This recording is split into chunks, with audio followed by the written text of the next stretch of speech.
I had 4 seconds. I know it was 4 because I counted them. That's what I do when I'm afraid I count. It keeps the panic from eating my brain. 4 seconds from the moment I saw Ren across the street to the moment he would have turned his head and seen me. 4 seconds to make a decision. I didn't think. Thinking takes longer than 4 seconds. What I did was stepped directly into the path of the alpha walking past me, put both hands on the lapels of his suit jacket, and kissed him. Not a peck. A real kiss. My face turned away from the street, my hands gripping expensive fabric, my body pressed close enough that there was no gap between us. If Ren looked over, he would see 2 people kissing on the sidewalk. He would not see my face. That was the only thing that mattered. The alpha froze. I felt his entire body go, still beneath my hands, that complete arrested shock of a person who has just had a stranger throw herself at them and has not yet decided what to do about it. His arms came up and hovered near my shoulders, not touching, hands suspended in midair. I thought, please. I thought, just 30 seconds. I thought, I have nowhere else to go. Then his hands came down on my waist. Not gripping, not claiming, just settling. Warm and even and exactly the weight of someone who has assessed a situation and decided to help. He turned us both slightly, a small, deliberate rotation, and his body came between me and the street. He understood what I needed without me having to say it. I stood there with my face pressed against the angle of his jaw and his collar and breathed. He smelled like steel and winter cedar, clean and cool, nothing like the aggressive designer cologne Ren wore, the kind that arrived in a room 3 seconds before Ren did and announced him. This was quieter. It was the kind of scent that didn't need to announce itself. My suppressants were at full dose.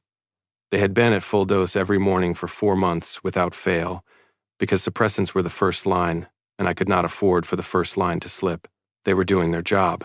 But at this distance, with my face pressed against a stranger's collar, I could smell him through them, and what I smelled was I didn't have a word for it. Something my biology was trying to categorize before I could tell it to stop. I counted. 20. 21. I could hear Ren's voice somewhere behind me, the particular tone he used when he was on the phone and performing patience for whoever was on the other end. 28. 29. The voice was getting closer. 30. 31. 32. I waited the extra seconds because I had learned the hard way that 10 more seconds of caution was cheaper than what happened when you were wrong. 40. The voice faded into the general noise of the street. I made myself wait 5 more seconds. Then I stepped back. The alpha let me go immediately. His hands dropped to his sides, and he took a half step back to give me room. He did not crowd. He did not reach for me again. He just stood there, looking at me with eyes so pale gray they were almost silver, holding a coffee cup in one hand like none of this had interrupted his Tuesday. He was tall, dark hair, the kind of precise styling that cost money. A charcoal suit that fit the way suits only fit when someone has measured you specifically. He looked like every category of person I had spent 4 months learning to be invisible to. I could not look at him directly. The embarrassment was already arriving, 2 seconds behind the adrenaline, and I had nowhere to put it. I said, "I'm sorry. I'm so sorry. Thank you. I have to go." He said, "Are you safe?" 2 words. Not times what was that, times or times who are you, times or any of the things that would have required me to stay and explain. Just, "Are you safe?" I said, "Yes." He didn't see me. "Thank you." I walked away fast. I did not look back. I did not see him watch me until I turned the corner. I did not see him take out his phone, look at something on the screen, and stand very still on the sidewalk for a moment before he continued toward wherever he was going. I just walked home through the Arts District with my suppressants doing their job and my hands shaking slightly and the scent of cedar and steel already fading from my memory. I told myself I was done with it. I told myself the accounting was closed. My Omega biology disagreed, but I was not taking notes from my Omega biology right now. My name is Arlo Vane. I'm 25. I've been in this city for 4 months. Before that, I was in a different city, in an apartment I shared with an alpha named Ren for 2 years. The math of those 2 years is simple. I arrived with a portfolio and a career trajectory and a certainty about what I could do. I left with the portfolio and the hard drive and 6 months of savings Ren didn't know about and a 2-year gap in my confidence that I was spending every day trying to close. Ren never hit me. I want to be clear about that because people assume, when an Omega leaves an Alpha, that there must have been something physical, something that would show up in photographs. There was nothing that would show up in photographs. What there was instead was 2 years of a very specific kind of quiet. Ren telling me that my instinct to do illustration work was charming but not a real career plan. Ren explaining that my Omega nature made me emotionally impractical, that I was better at support roles than creative ones, that my work was derivative even when I knew it wasn't, that I should be grateful he was willing to be honest with me when everyone else was just being kind. 2 years of that will do something to your internal accounting. Not all at once. Gradually. The way a frequency problem in a recording degrades the mix so slowly you don't notice until you go back to the original and hear how different it sounds. I noticed because of a shared app. I noticed because I pulled up the location sharing feature we'd set up for practical reasons and found that Ren had been checking my location throughout every day for 14 months. Not occasionally. Constantly. Every 45 minutes or so, sometimes more. A log of everywhere I'd been, how long I'd stayed, what routes I took, and I looked at the log and I understood that what I had taken for care, his concern about where I was, his interest in my schedule, the way he'd get quiet when I came home later than expected was not care. It was surveillance dressed up as care, and I had been living inside it for over a year without knowing the difference. I waited until he was at a 2-day conference. I packed everything I could carry. I had the bus ticket already. I'd bought it with cash from the savings account he didn't know about, because I had understood for several weeks what I was going to do. I had just been waiting until I was certain I could do it cleanly. I got on a bus. I came here. I found a 3rd-floor apartment in the Arts District with a leak under the kitchen sink and a radiator that worked intermittently, and a landlord who accepted first month and deposited in cash and didn't ask for references. I got my suppressant prescription transferred to a pharmacy 3 blocks from the apartment. I started working. That was the thing Ren had gotten most wrong. The piece of the accounting that I kept returning to in the months after I left. He thought he had turned me into someone who couldn't survive without him. He thought the 2 years of quiet had made me dependent. What they had actually done was drive me to work in every available hour when he wasn't watching, building a freelance portfolio and a client list and a savings account he didn't know about, because some part of me had understood that the only way out was to make the alternative viable before he noticed I was building it. I had been working seriously for 2 years. I had just stopped letting Ren see the results. 4 months into the new city, the results were better than I had been willing to let myself believe. I had regular clients. I had a reputation developing in the industry circles I was slowly entering under my own name rather than the careful half-anonymity I'd maintained when I was with Ren. I was good at this. I had always been good at this. The suppressants and the careful routines and the looking over my shoulder were the cost of the other thing. I paid it every day without resentment because the alternative was worse and I had already been in the alternative. Tuesday happened.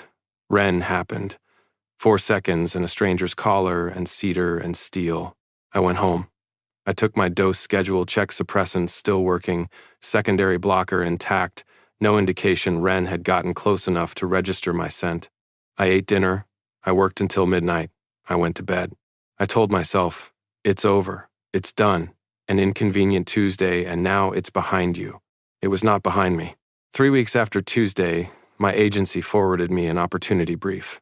I read it standing at my kitchen counter with my first coffee of the morning, the way I read everything quickly, looking for the relevant variables. The brief was for a major illustration commission, a flagship publication for a design and architecture firm, a 10-year retrospective book, significant scope, significant budget, a number that made me read the line twice, because I had not seen a number like that attached to my work before. The client was listed as anonymous, standard practice for large companies during pre-publication stages, protecting the IP until contracts were signed. The project brief was exactly the kind of work I wanted to be doing.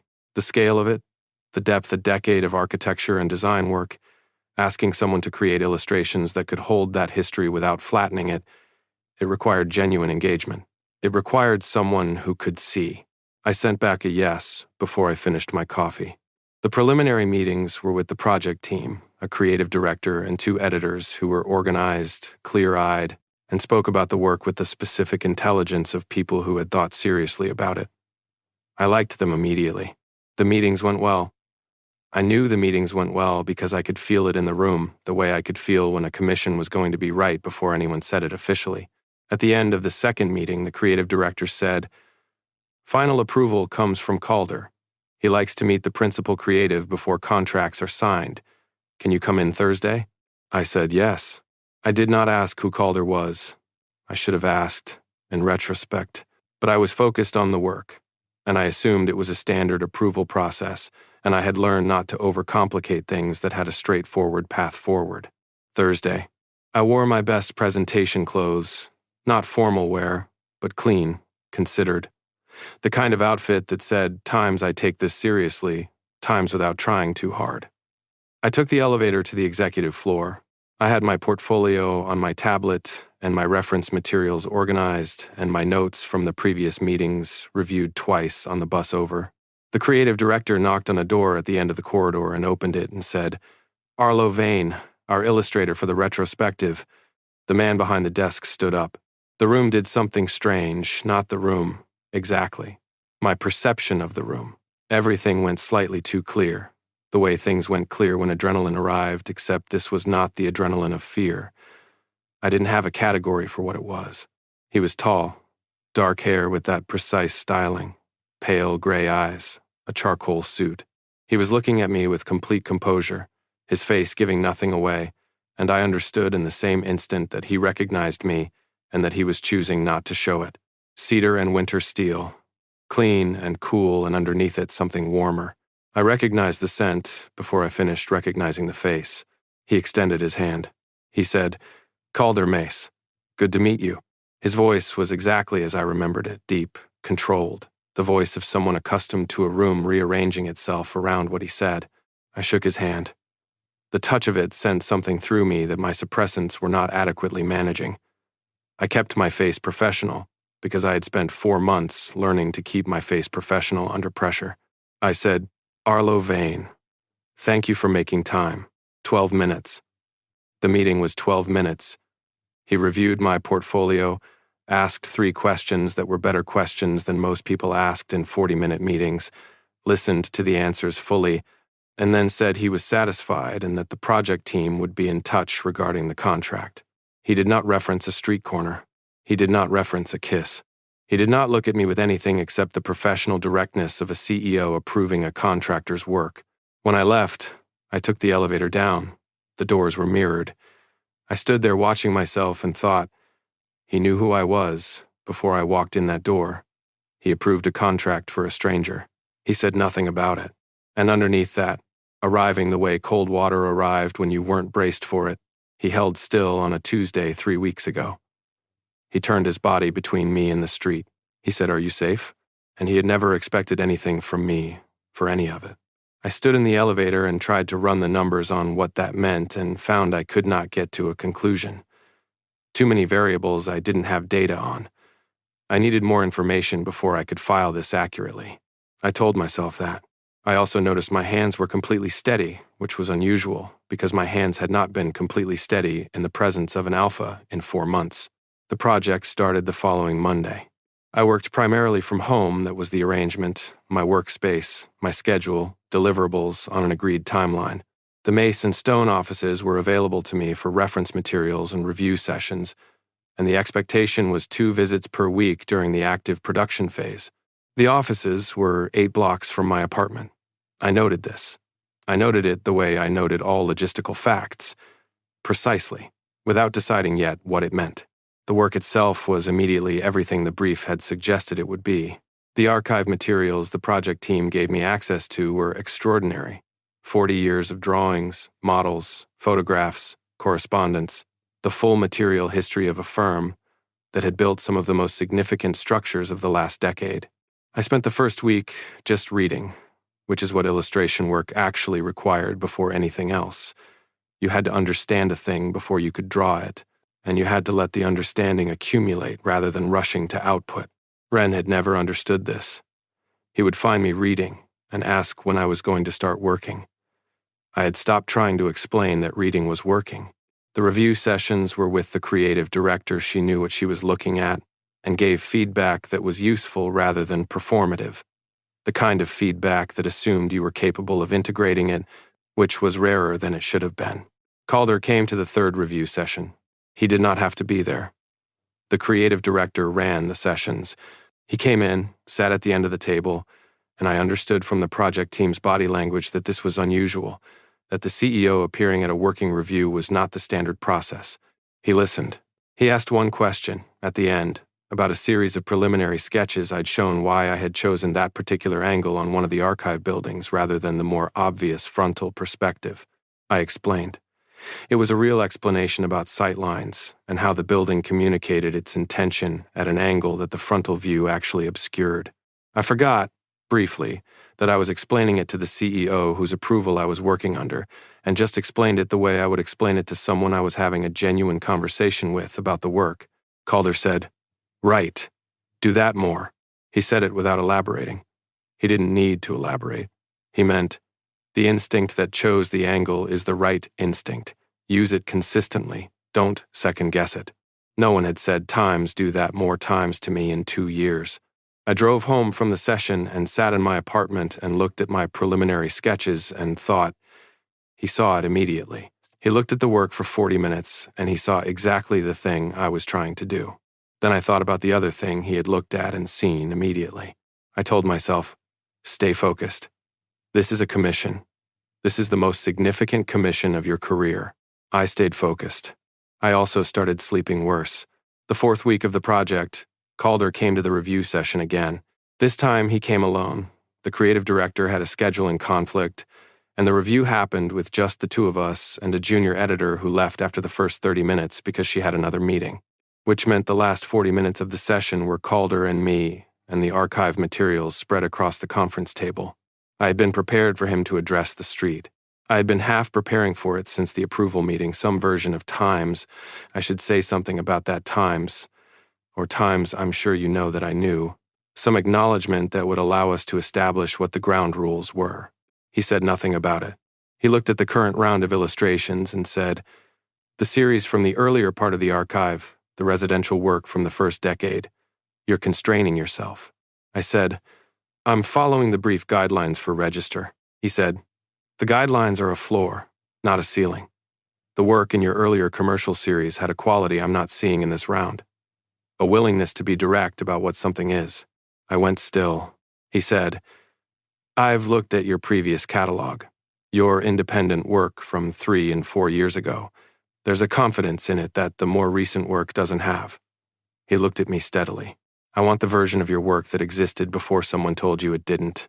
My suppressants were at full dose. My face was professional.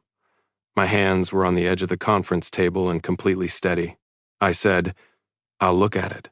He said, do. And then he went back to the archive materials as though he had said nothing in particular. I drove home and sat at my desk for a long time before I opened my sketchbook. I opened the old files, the work from 3 and 4 years ago, before Wren, before the quiet. I looked at it. I had not looked at it in 2 years because Wren had made looking at it into a kind of pain. He had been so consistent about what it wasn't. Looking at it now, I could see what Calder had seen. It was good. It had always been good. The instinct had always been right. I opened a new file and started working from that instinct instead of away from it. I worked until 2 in the morning. When I finally went to bed, I lay in the dark and thought about 2 different things simultaneously. The work, which felt more like itself than it had in years, and the question of why a CEO with no reason to look at my back catalog had looked at my back catalog and found the thing Wren had spent 2 years telling me wasn't there. I filed both things under Times, ongoing Times, and went to sleep. The suppressant started working harder than usual around week 5. Not failing, I want to be clear about that. I had not missed a dose. I had not been under unusual stress, but there was something about the twice-weekly proximity, about entering the Mace and Stone offices where cedar and winter steel was present in the air and the way that a person's scent became present in spaces they occupied regularly, that was requiring more active management than the suppressants were designed to provide on their own. I added the secondary blocker. This was not a dramatic decision. It was a practical one. The same way taking a higher dose of anything when the lower dose was no longer adequate was practical. I noted the reason I was adding it accumulated proximity to an alpha whose scent my biology had been trying to categorize since the first Tuesday, and I took the secondary blocker and I went to my review sessions and I focused on the work. The work was, by week 5, the best work I had produced in years. Possibly the best work I had ever produced, though I was cautious about that claim because I had learned that the accounting on my own work was the least reliable accounting I did. Calder came to 2 more sessions in week 5 and 6.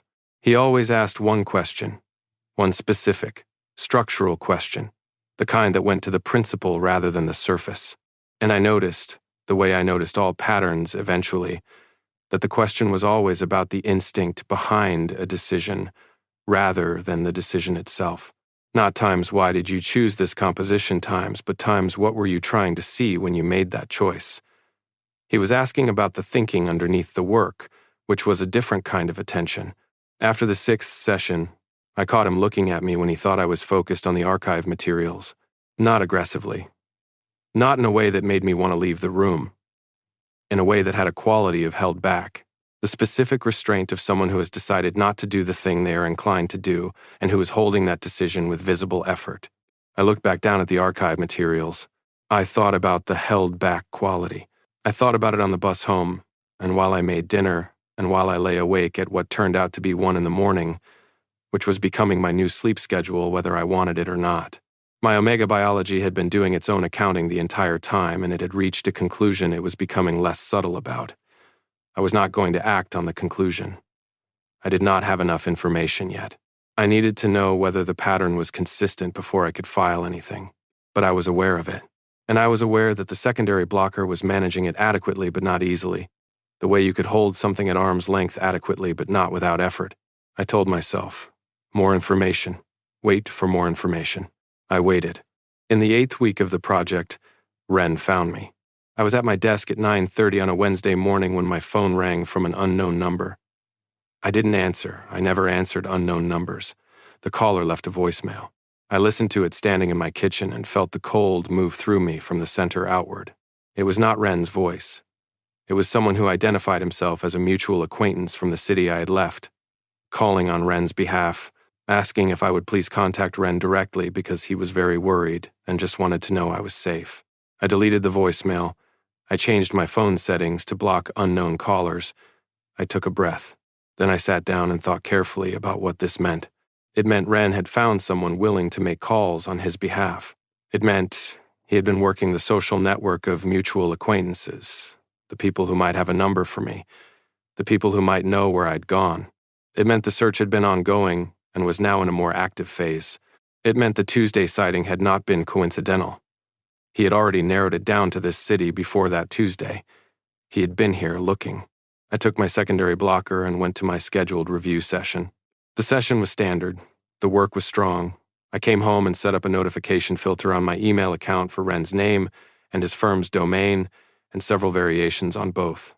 I updated my building's front desk with a note that I was not receiving visitors and that any alpha asking for me by name should be denied access.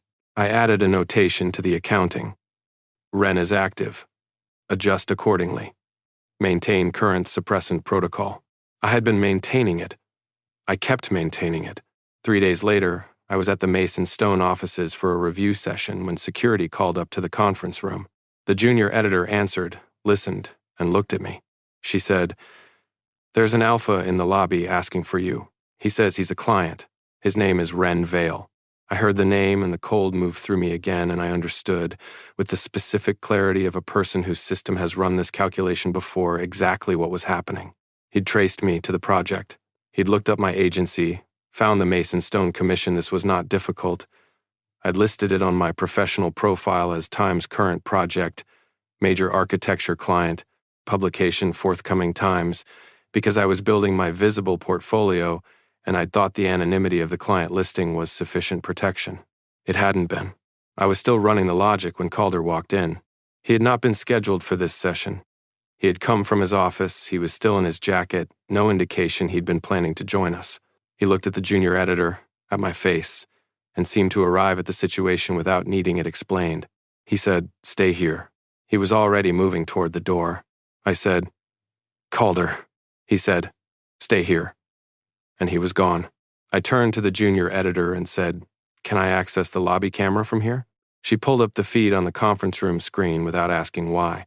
I watched Calder step out of the elevator into the lobby. I watched him cross the marble floor with the specific, unhurried quality of a man who has decided how something ends before it starts. I watched him stop in front of Ren. I could not hear the conversation. Ren was taller than I remembered, or maybe I just stood differently now, took up more space, and was recalibrating what tall meant. He was wearing the cologne. Even through a security camera, I felt like I could smell it. He was doing the thing he did when he was angry and performing patience. The jaw very slightly tight, the hands careful, the smile that didn't go all the way to his eyes. Calder said something. Ren's posture shifted. The performance of patience thinned. Calder said something else. Ren took a step back. Calder nodded once the single nod of someone who has confirmed the situation has been communicated and turned and walked back to the elevator. Security moved in behind him. I watched Ren stand in the lobby, the performance fully gone now, his face doing something that I was glad to be seeing on a camera rather than in the same room. When Calder came back to the conference room, I said, "What did you say to him?" Calder said, "That he's trespassing and the next contact results in arrest, that I have documentation of his pattern of behavior and legal resources with experience in these matters." I said, "You don't have documentation." Calder said, "I do now." He set a card on the table in front of me, his attorney's name and direct number. He said, "If he contacts you any method, call that number first and then me, in that order." He said it like a logistics problem with a clear solution. Like he had spent the last 10 minutes downstairs making arrangements rather than delivering a message. I said, "Why are you doing this?" He said, "Because I can, and it's necessary." I said, "That's not a full answer." He looked at me for a moment. Then he said, "No, it isn't." He said, "My mother left my father when I was 12. She had been trying to leave for 3 years before that. Every time she came close, something would pull her back. Practical things, the kind that feel insurmountable from inside. I watched her go from someone with a very specific presence to someone who had learned to take up no space. It took her a long time to get out. Nobody helped her until it was almost too late." He said it evenly. Not as a performance of emotion, as the accurate description of something that had happened and was relevant to the current situation. He said, "When you grabbed me on the street, I recognized the quality of it. Not the desperation, but the specificity. You weren't panicking. You were problem-solving. You chose the action most likely to work and you executed it." A pause. I thought, whoever this person is running from, they are not going to get to run forever on their own. The conference room was quiet. I said, "You looked me up." He said, "Yes." I said, "Before the approval meeting." He said, "Yes." I said, "You knew the whole time." He said, "Yes." I said, "And you said nothing." He said, "It wasn't mine to say. You had not chosen to tell me. I was not going to make a choice you hadn't made." He looked at me steadily. "I still won't. What happened on that street is yours. I'm not going to bring it up professionally. I'm not going to use it to create a dynamic. I'm not going to let you feel like you owe me anything because of it. But I want you to know what you're working with." He said it quietly. "Because you deserve accurate information." The secondary blocker was doing its job. My face was professional. My hands were on the edge of the conference table and completely steady. Something in my chest was doing the opposite of steady. I said, "Thank you." He said, "Do you want to continue the session or reschedule?" I said, "Continue." We continued. I went home that evening and sat at my desk for a long time before I opened my work files. I sat with the accounting instead. I ran it through from the beginning. The Tuesday, the approval meeting, the sessions, the back catalog. Do that more. Today. I ran it, and the numbers kept coming out the same. Consistent. He had been consistent from the first second. I filed that. Not under times later, not under times ongoing. I filed it under a category I had not used in 2 years, which was evidence that requires action at the right time. I did not know when the right time was yet, but I knew I was collecting evidence. The project ran for 12 weeks total. By week 10, I had stopped adding the secondary blocker. This was a practical decision, not a romantic one. The secondary blocker had a side effect I'd been managing since week 6, a slight flatness at the edges of my concentration, the kind that didn't affect basic function but dulled the specific quality of attention that the work required. I'd been accepting it as a reasonable cost. In week 9, I looked at a series of illustrations I'd completed on full secondary blocker days and compared them to the ones from days I'd taken it late, and the difference was visible enough that I couldn't keep. Pretending the cost was acceptable, I reduced the secondary blocker. My natural scent returned to something closer to its actual register cedar and warm rain, which had been suppressed to a fraction of itself for months. The primary suppressants were still doing their job. I was not walking around unmasked. But the room, when I walked into it, was different from the room it had been. Calder noticed within a week, not overtly. He didn't comment on it, didn't change how he spoke to me, didn't do anything that would have required me to address the fact that he'd noticed. What changed was a quality, the way certain instruments in a mix became more present when you removed the frequency that had been sitting on top of them. He was more present. Not differently, just more fully, like a volume that had been turned up by 3 degrees and was now at its correct level. I noticed him noticing. I filed it. The work in the final month was the best of the project. I was working from instinct the way Calder had asked me to, the way I'd been doing in the years before Wren, and the results were showing it. The creative director said in week 11 that the illustrations were exceeding the brief. She said it with the specific pleasure of someone who had hoped for a particular outcome and was receiving it. Calder said nothing for 2 sessions. Then, in week 12, the final review, he looked at the complete series laid out on the conference room table and said, "This is the work." 3 words. He said them with the economy of someone who meant exactly what they said and nothing else. I said, "Thank you." He looked at me directly, with the full of his attention, the way he looked at things he was considering completely. He said, "The work in your portfolio from before, from 3 and 4 years ago, had this quality. The recent work had been constrained. I could see where the constraint was coming from, or Tao. I was wondering if you could see it too."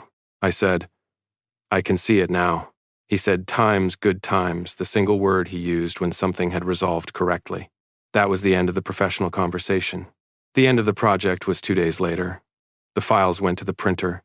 The contract closed.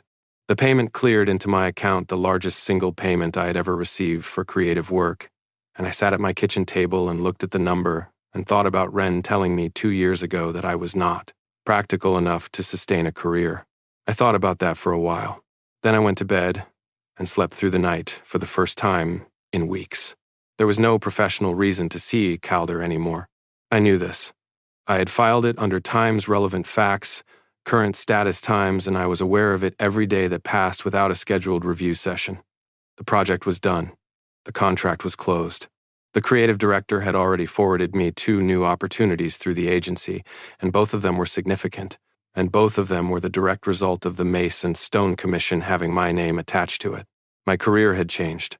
That was real, and it was mine, and it had nothing to do with what I was thinking about at 1 in the morning. What I was thinking about at 1 in the morning was a street corner and cedar and winter steel, and times I recognized the quality of it, times and times what you're working with, times and the specific way Calder had walked across the lobby to stand between me and Wren without being asked. 2. I was doing the accounting. The accounting was a thing I'd developed over 2 years with Wren, not as something conscious, but as something necessary. When you lived with someone who was consistently rewriting the narrative of events you'd witnessed yourself, you learned to maintain your own records. You learned to note what had actually happened, what had actually been said, and to trust the notes rather than the revised version that appeared later. The accounting was how I'd stayed sane. The accounting was also how I'd known when to leave, when the gap between the notes and the revised version had become too wide to paper over. I was doing the accounting on Calder, and the accounting kept arriving at the same result. Item. He had helped a stranger on the street without being asked and without receiving anything in return. Item. He had held a contract for that stranger after identifying who they were, without disclosing that he knew, because it was not his to disclose. Item. He had approved the contract on the basis of the work. The work was sufficient. He had not needed the street to justify it. Item. He had come to review sessions he was not required to attend. He had asked questions that demonstrated he had studied the back catalog independently. He had identified the constraint in the recent work and its origin without being told anything about where the constraint came from. Item. He had gone to the lobby when Wren appeared, without asking my permission and without making it about himself, and had handled it with the efficiency of someone who had already thought about what he would do if this situation arose. Item. He had told me what he knew, and when, directly, without softening it or hedging it or making me extract it. He had said times I looked you up before the approval meeting times because I deserved to have the information. Item. He had said times it wasn't mine to say times, and meant it. He had made choices that preserved my agency at every point where he could have made choices that reduced it. The accounting ran this every night, and every night came out the same. Consistent. Every item was consistent with every other item.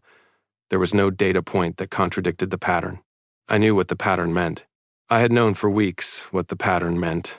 I had been filing it under times, evidence that requires action at the right time times, because I needed to know the pattern was consistent before I could act on it. And the pattern was consistent, and the right time was approaching, and I needed to stop pretending I didn't know that. On a Saturday 3 weeks after the project ended, my phone rang. The number was Calder's direct line. I had it from the project logistics. He said, "The printed copies arrived this week. I thought you might want to see them before they go to clients. The work deserves to be held in its finished form first." I said, "When?" He said, "This morning, if you're free." His voice was steady, like the timing was already decided. The question had already answered itself before he finished the sentence. I said, "I'm free." The Mace and Stone offices on a Saturday morning were a different space. No project teams, no junior editors. The building had a Saturday quality, the hum of the ventilation system, the particular quality of light that came through the floor-to-ceiling windows when no one was moving in the rooms. The sense of a space that was built for occupation and was currently resting between occupations. Calder was in the main conference room when I arrived.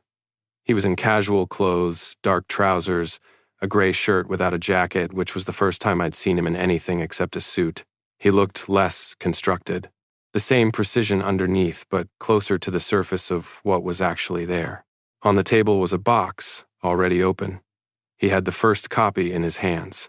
He said, "The binding came out better than I expected." He said it to himself, as much as to me, the observation of someone who had been examining something carefully before I arrived. He held it out. I took it. A finished book is a different thing from the files it came from. I know this intellectually, but I am always surprised by it, the specific weight of the object, the way the paper takes the color differently than a screen does, the permanence of it. My illustrations were in this, at the scale they were supposed to be at, printed correctly, with the margins that had been planned and the relationship between the images and the text that I had been picturing for 12 weeks.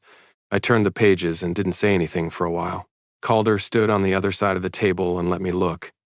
He didn't fill the silence. He was good at not filling silences, which was its own kind of skill most people were not. I got to the series from the first decade of the archive. The residential work, the illustrations I'd done after he'd said times do that more, working from the instinct I'd been suppressing. I looked at them in print. I said, "Wren told me I wasn't good enough to make a career of this." I hadn't planned to say it. It came out the way things came out when you'd been holding them for a while and a sufficient quantity of evidence arrived to make the holding feel unnecessary. Calder said, he was wrong. I set the book down. I know that now. I knew it when I was doing the work. I just stopped letting myself know it out loud. He was very consistent about it. Calder said, "People who are afraid of what you can do usually are." He said it simply, without making it into a speech about Wren, just the accurate observation. I looked at the page in front of me. One of the illustrations from the first decade series, a residential building from the archive's early years, the angle I'd chosen, the one Calder had asked about in the review session. The building looked exactly as I'd intended it to look. It communicated what it was supposed to communicate. Calder said, "I've been looking at your portfolio since Tuesday." I said, "Which Tuesday?" He said, "The first one times like a fixed point on a map." The room was quiet for a moment. He said, "I looked you up that afternoon. I knew before the approval meeting that you were the illustrator. I knew the work was right for the project, not because of the street, because of the work." He looked at the book. But I looked at everything. Every project I could find. And what I saw was someone who had been systematically taught not to trust what they knew. I said, "That's a very precise observation." He said, "I know what it looks like. The primary suppressants were doing their job. My face was not doing anything I hadn't sanctioned. But underneath the management layer, my Omega biology had been running its own accounting for 12 weeks, and it had long since filed its conclusion and was currently filing the conclusion again with emphasis." I said, "I have been doing the accounting on you." He said, "Times I know." I said, "Since the approval meeting." He said, "And there was something careful underneath it." "I know. What does it say?" I said, "That you've been consistent. That every decision you've made in 12 weeks has been consistent with every other decision. After you saw me at my worst, and you chose to help, and you kept choosing it, and you never made me feel like I owed you anything for it." I said, "That's what I needed to know, whether it was consistent. Because the last person I trusted was consistent about something too, but it was a different thing. And I needed to know the difference between the two before I could trust my own assessment." Calder was looking at me directly. Pale gray eyes. Nothing on his face that was managed. He had stopped managing what was on his face at some point in this conversation, and I had not noticed exactly when. I said, "I'm not fixed. I want to be clear about that. I still flinch at things that aren't threats.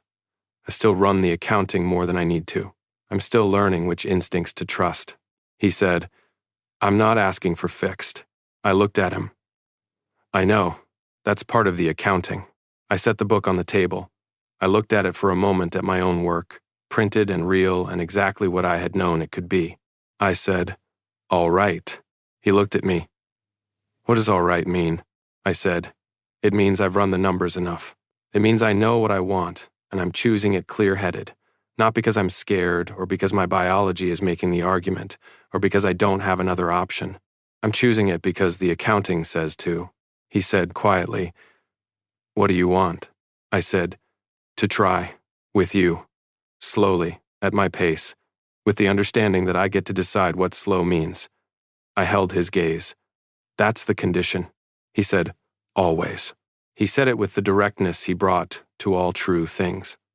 Not times, of course, times or times, that's fine, times just the word, the one that meant it had already been decided on his end and was not in question. I nodded once. He didn't cross the table. He didn't reach for me. He stood where he was and looked at me with the expression that had been present underneath the professional surface for 12 weeks, and that was now simply on the surface. And what it contained was I didn't have a word for it yet. Something warm and exact. Something that had been held carefully for a long time and was now being set down somewhere it was allowed to be. I said, "You're going to have to let me have the silences sometimes. I need to process things at my own pace." He said, "I know. I've been watching you process for 12 weeks. I said, "Was it annoying?" He said it without hesitation. "No. It was the most accurate thing I've seen anyone do in years." I almost laughed. He did laugh, a small, controlled sound, but genuine. The first time I'd heard it. I said, "All right. We'll figure out the rest." He said times, yes, times simply, like it had already been decided.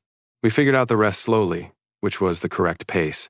The first month was learning the specific, ordinary shape of each other, what Calder looked like when he was actually thinking versus when he was performing thinking for a room, which turned out to be very different. What I looked like when I was working versus when I was managing something I didn't want to address yet, which Calder identified with a precision that was occasionally alarming. He said, on a Wednesday evening in the third week, "You've been avoiding the series you started in November."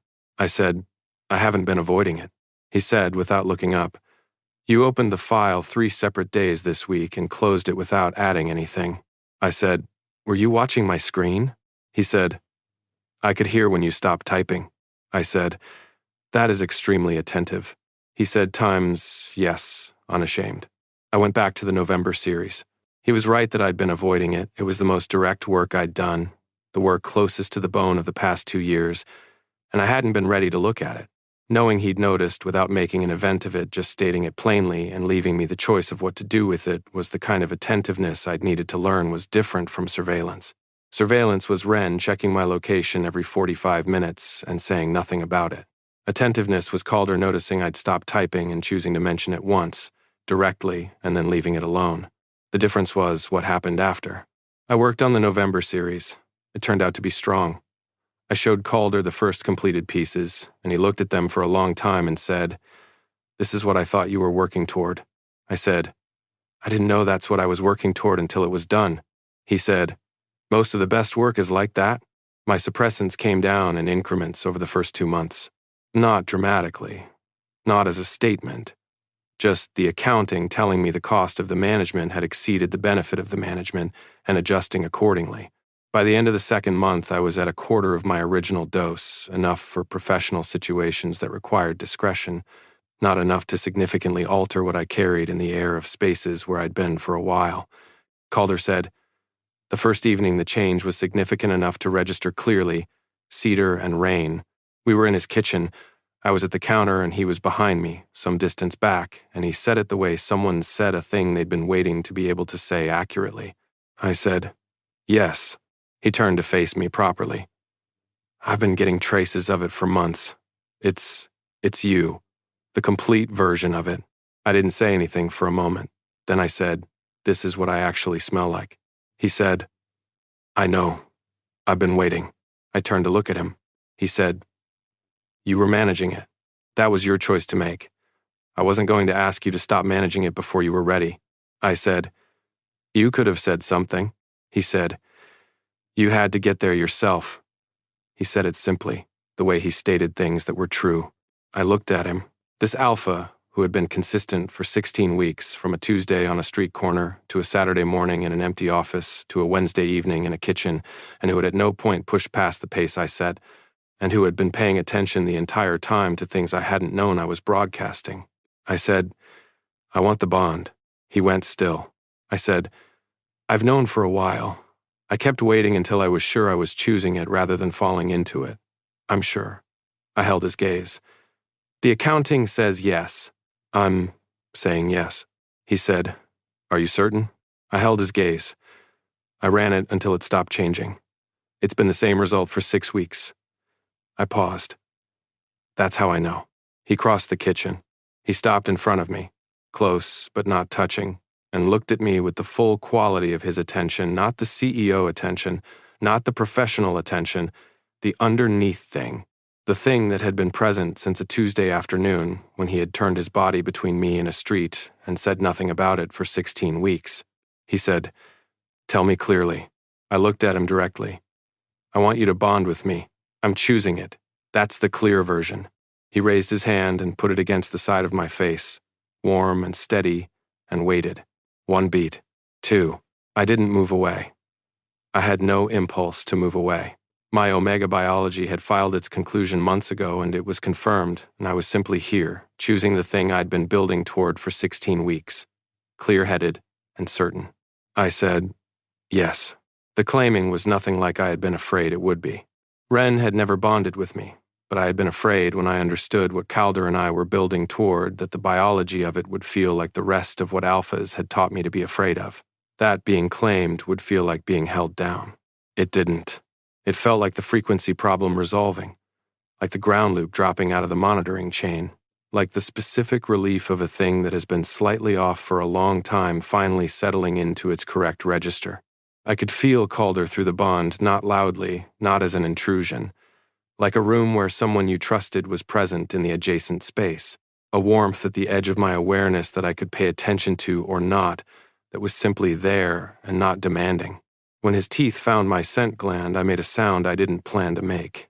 He held me through it. Steady. The same steadiness as the street and the lobby and the conference table and the kitchen, and when it settled, I understood that the bond was not a cage. The bond was a door that both of us had keys to. I bid him back.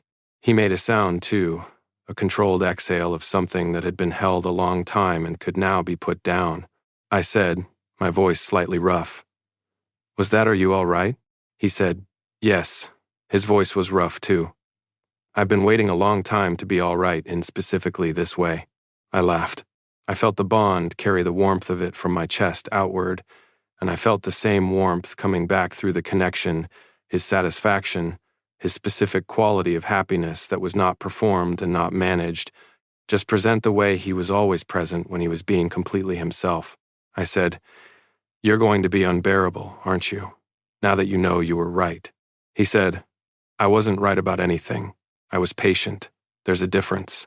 I said, "I'll remember you said that." The corner of his mouth moved. "I know you will. You keep very accurate records." 3 weeks after the bond, Wren violated the restraining order. I knew he would eventually. I had never convinced myself that a piece of legal paper would be sufficient to stop someone whose primary mode of operating was to redefine the rules until the rules served him.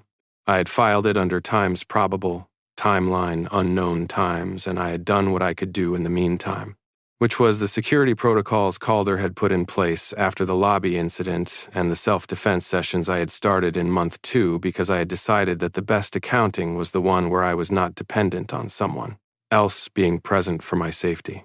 He came to the building where I had my studio, the shared workspace I'd moved into after the commission, a step up from working at my kitchen table. He came in the morning on a Tuesday, which I noted later had a kind of symmetry to it that I did not find poetic. The front desk called me. I said, "Call security and call this number." I gave them Calder's attorney's direct line. Then I called Calder. He said, "Times I'm coming," times before I'd finished the sentence.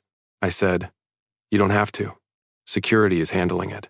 He said, "I know I don't have to." He arrived 8 minutes later, which was faster than the distance should have allowed. He came through the front entrance while security was in the process of removing Wren from the building. Wren saw Calder, and the performance of patience he'd been running on the security team dissolved completely. He said to Calder, "You don't know what he's like. You think you do, but you don't. He'll run from you too eventually. It's what he does." Calder said, "He ran from you. That's not the same thing." He said it without heat, just the accurate correction. Wren said something else. I didn't fully hear it because I was at the top of the stairs and the acoustics were poor, and then security had him out the door and into the waiting presence of 2 police officers who had been called by the attorney and had arrived with notable efficiency. Calder came upstairs. I was sitting on the bench in the studio's common area with my hands very still in my lap, which was what my hands did when I was managing something. He sat down next to me. Not too close. The correct distance. He said, "You called me before you called security." I said, "I called them at the same time." He said, "The attorney's number was the second call. I was the first." He said it steadily. I said, "Yes." He said, "Why?" I looked at my hands. I said, "Because I wanted you to know. Not because I needed you to handle it. I knew security would handle it. I knew the attorney would handle it, but I wanted you to know it was happening." I said, "That's different from how I operated with Wren. With Wren, I managed everything alone because telling him things only gave him more material to work with. Telling you things is different. The accounting says it's safe to tell you things." Calder was quiet for a moment. He said, "Thank you for telling me." I said, "You're welcome," and meant it. We sat in the common area for a while, the city doing its ordinary Tuesday work outside the windows. 10. He said, "He'll be charged with the violation. Given the previous incident and the planning that went into this one, his attorney's going to have a difficult time." I said, "I know." I looked at my hands. He said, "It'll take a few months to work through the system." I said, "I know that too." I looked at him. "I'm not afraid of him anymore. I want you to know that. I'm not, the accounting on him is closed. He has no access to anything that matters." Calder said, "Times I know." I said, "You knew before I said it." He said, "I could feel it through the bond. The way you called it was clear and calm. The fear register wasn't there." I said, "That's a useful thing, the bond." He said, "Occasionally." I looked at him. "More than occasionally."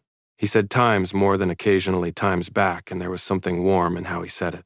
Wren went to trial 4 months later. The restraining order violation was the primary charge, but the prosecution found what prosecutions sometimes found when they looked carefully: a pattern. 3 Omegas before me who had left and been followed and had been afraid to report it. The trial was not short. I testified for 2 days, sat in the witness stand and said clearly and factually what had happened, what the location tracking had looked like, what the voicemail had said, what the lobby incident had looked like on the security camera, what it had felt like to live inside a surveillance that called itself care. Calder was in the gallery. I could feel him through the bond when I needed something to anchor to, not loudly, not as an intrusion, just there, steady and warm. The adjacent room quality that I had come to understand was what it felt like to be actually safe, rather than managed into the appearance of safety. Wren was convicted. 2 years, with conditions attached that extended the restraining order for 5 years post-release and required a significant treatment program. Not enough, in the abstract. Never enough, in the abstract. But enough that the accounting said, closed. This one is closed. Outside the courthouse, Calder took my hand. I looked at our joined hands for a moment. I said, I don't need you to tell me it's over. He said, I know. I'm not telling you it's over. I'm telling you I'm here.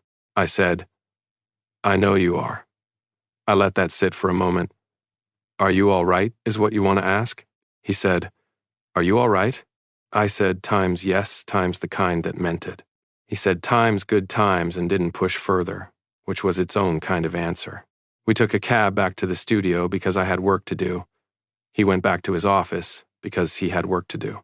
We had dinner that evening, and neither of us referenced the courthouse, and both of us knew the other was aware it was there, and that was sufficient. That was what sufficient looked like when you were with someone who did not require things to be narrated. 8 months after the first Tuesday, I had a gallery showing. Not a major commercial gallery, a mid-sized space in the arts district that had been showing established illustrators for 20 years. The show was mine. My work, my name, the series I'd started in the months after leaving Wren and finished in the months after meeting Calder. The series was called Times Negative Space, because that was what it was about the shape of things when what was obscuring them was removed. The residential buildings from the Mason Stone Archive were in it, the ones Calder had asked me to look at directly. So were older pieces I'd reworked, and new work I'd made in the past 8 months. All of it was from the instinct I'd been suppressing and then found again. My creative director from the project attended. 2 new clients I'd taken on after the commission attended. A former colleague from before Wren, who I'd started reconnecting with carefully, attended. She said, You look different. Good, different. I said, I know.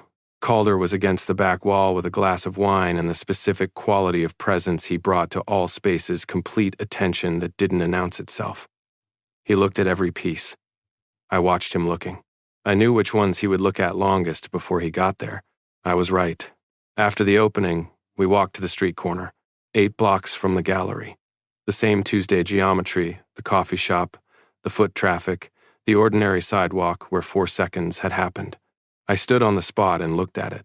I said, I kissed a stranger here because I was 4 seconds from being found and I didn't have a better option. Calder said, You had exactly the right option. I said, I didn't even look at your face. He said, I know. You were looking over my shoulder the whole time. He said it without reproach. I said, Were you insulted?